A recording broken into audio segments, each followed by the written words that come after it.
In the heart of the world's most unforgiving landscapes, where oceans of sand stretch to an infinite horizon, lies a secret. A secret buried for millennia, a story waiting to be told, a discovery that could fundamentally rewrite the history of human civilization. Imagine walking for days across this sun-scorched emptiness, where the wind is the only voice and the sun an unrelenting eye. You are treading on nothing but sand, miles and miles of it. But what if you weren't? What if, just beneath your feet, lay not more sand, but the silent stone-paved streets of a metropolis frozen in time? For centuries, this region was known to historians as the Great Sand Sea, a vast, empty quarter on the map of the ancient world. It was a barrier, a void separating powerful empires. Legends whispered of caravans vanishing without a trace, of phantom cities shimmering in the heat haze, dismissed as mirages, or the delirious fantasies of lost travelers. Bedouin tales spoke of Ubar, the Atlantis of the sands, a city of pillars, fabulously wealthy, that was swallowed by the desert as divine punishment for its hubris. But for modern scholars, these were just stories. The consensus was clear: no significant civilization could have possibly thrived in such a hostile environment. Yet a few dissenting voices persisted.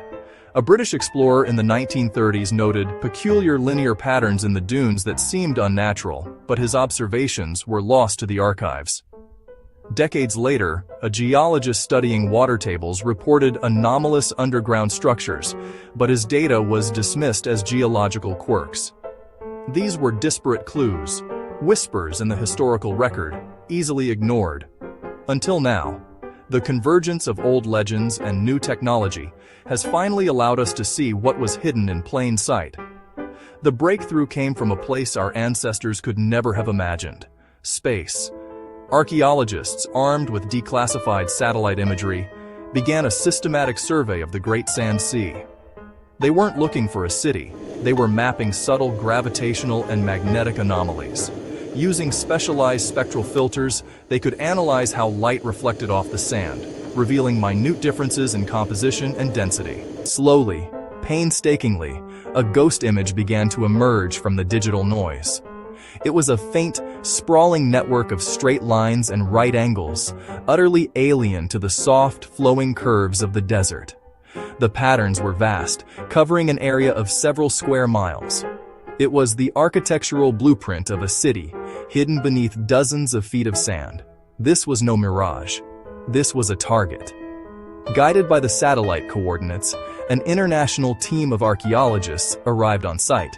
Their primary tool was ground-penetrating radar, or GPR. By sending radio waves into the dunes and listening for the echoes, they could create a three-dimensional map of what lay beneath. The GPR results were breathtaking. The faint lines from space resolved into the clear outlines of buildings, wide boulevards, and open plazas. The team could see the skeleton of an entire city before a single shovel had touched the ground. They had found the heart of the anomaly. The moment of truth had arrived. The digital ghost had to be made real. The first excavation was a moment of intense anticipation. After centuries of silence, the desert was about to speak. The team began by digging a series of exploratory trenches, guided by the GPR map. For days, there was only sand. The digging was slow, arduous work, each shovelful heavy with the weight of expectation. And then a sound. Not the soft whisper of sand, but a sharp, solid clink. The digging stopped. Brushes replaced shovels. Gently, reverently, the team began to peel back the desert's final blanket. What emerged was not a rock, but a perfectly dressed stone block, the top of a wall. They had made contact.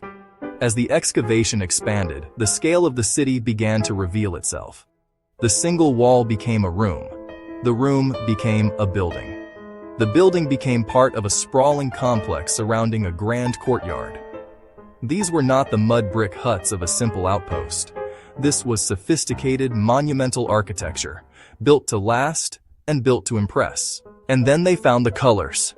In the center of a large chamber, beneath a protective layer of collapsed roofing and fine sand, a section of floor emerged.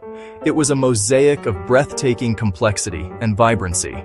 Tiny tiles of lapis lazuli, carnelian, and gold leaf formed geometric patterns and stylized images of desert animals.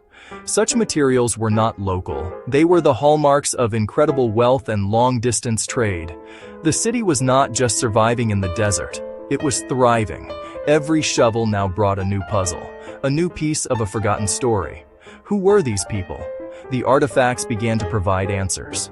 Pottery shards showed a unique artistic style, a blend of influences from Persia, Rome, and southern Arabia. Intricately carved stone seals, used for authenticating documents, suggested a literate and organized bureaucracy. They were master traders. The city's location, once thought to be a desolate void, was actually a strategic shortcut, a hub that connected the great empires of its day. They controlled the flow of frankincense and myrrh from the south, spices from the east, and textiles from the west. This city was a cosmopolitan crossroads, a melting pot of cultures and ideas, its wealth built on the control of a vital artery of global trade.